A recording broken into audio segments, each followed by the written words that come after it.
آپ कड़ी वाला साहब को शायद पहचानते होंगे, हमारे गुजरात के हैं।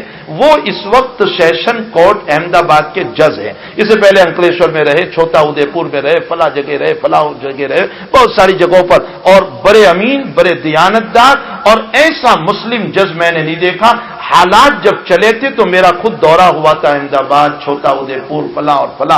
मैं जब छोटा उदयपुर गया तो उनसे खलवत में मैं मिला। मैंने कहा कि अभी जो आपके सामने हिंदू मुस्लिम के कौमी फसादात के जो केसेस आ रहे हैं, आप उसमें क्या रोल अदा कर रहे हैं? तो उन्होंने सबके सामने तो बोलने से मुझे मना कर दिया, लेकिन खलवत में उन्होंने बताया कि इस्लामी भाई जब मजलूम होकर के आता है तो मैं कोई कड़ी निकाल करके उसकी रिहाई की फिक्र करता हूं, लेकिन अगर वो जालिम बन करके आता है तो फिर मैं मेरे हिंदू भाई का भी ताउन करता हूं। ये इस्लाम है। इस्लाम ने हमको यही सिखाया है। इस्लाम ये नहीं सिखाता कि चाहे अपना हो और जालिम हो तो भी उसका फेवर करो। वो इस वक्त अहमदाबाद के जज हैं, सेशन कोर्ट के। आप ताज्जुब करोगे, सिर्फ जोहर की नमाज ऑन ड्यूटी होने की बुनियाद पर वो बगैर जमात के पढ़ते हैं, बाकी चारों नमाजें जमात के साथ पढ़ते हैं। उसके साथ महीने के 3 दिन लाजिम है, साल का चिल्ला उनका लाजिम है, और इससे बढ़कर मैं आपको बताऊं, करीबन 12 मरतबा मोहम्मदुर रसूलुल्लाह की जियारत हुई है। भाई एक दुनियादार होकर भी अगर अपने रब को राजी करना चाहे तो कर सकता है। किसने मना किया? एक डॉक्टर, एक लॉयर, बल्कि हम तो कहते हैं कि हमारे बच्चे आईएएस में आए। हमारे पास ये ओहदा जो है बिल्कुल खाली पड़ा हुआ है। हमारे पूरे गुजरात का आप सर्वे कर ले तो आईएएस ऑफिसर में मैंने जो सर्वे किया है, मैंने जो नतीजा निकाला है वो कितना है? हमारे पूरे गुजरात में आप दौरा कर ले तो सिर्फ 12 आदमी हैं जो आईएएस ऑफिसर है हमारे गुजरात में, और वो भी अभी जाकर के 12 हुए हैं, वरना इससे पहले तो सिर्फ 7 आदमी थे मुसलमानों में। जब हमारे अंदर आईएएस ऑफिसर नहीं है तो कलेक्टर भी नहीं हो सकता, डीएसपी नहीं हो सकता।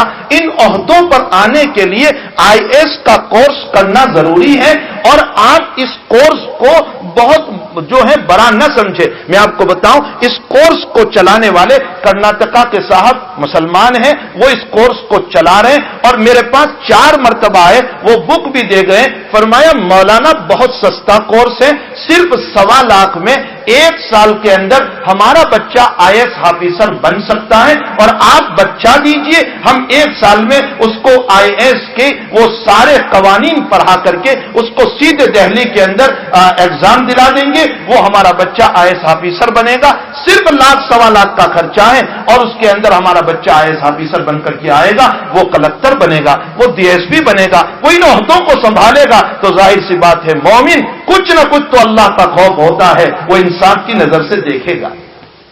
ये तो दुनिया की तालीम का मसला हुआ।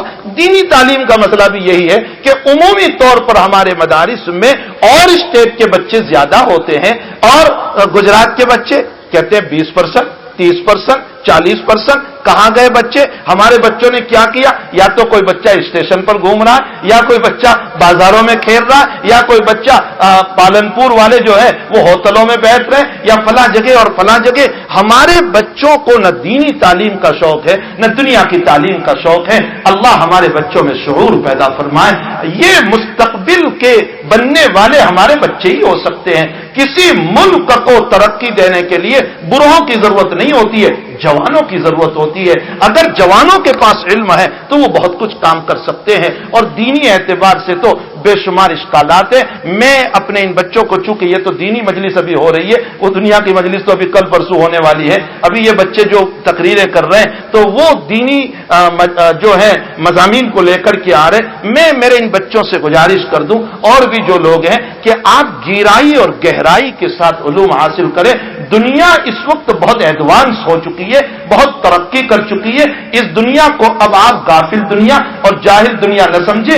ये हमसे ज्यादा इंटरनेट से इल्म ले रहे हैं, इनके पास इल्म बहुत ज्यादा है, ये नॉलेज बहुत ज्यादा ले रहे हैं, इसलिए इनसे ज्यादा हमारे पास तहकीकी उलूम होने चाहिए। वरना इस वक्त बातिल ताकतें दुनिया के अंदर सयूनियत की शक्ल में, यहूदियत की शक्ल में, ये इन मुख्तलिफ शक्लों में साजिश करते करते इस्लाम को कैंसर लगाने पर आई हुई है। ऐसे वक्त में अगर हमारे उलमा ने गहराई और गहराई के ساتھ مطالعہ کر کے علم حاصل نہیں کیا تو یاد رکھو قیامت کے دن نبی کا ہاتھ ہوگا اور میرا گریبان ہوگا. اگر نبی نے دھکا دے کر جہنم میں ڈال دیا تو پھر بچانے والا کوئی نہیں ہو سکتا.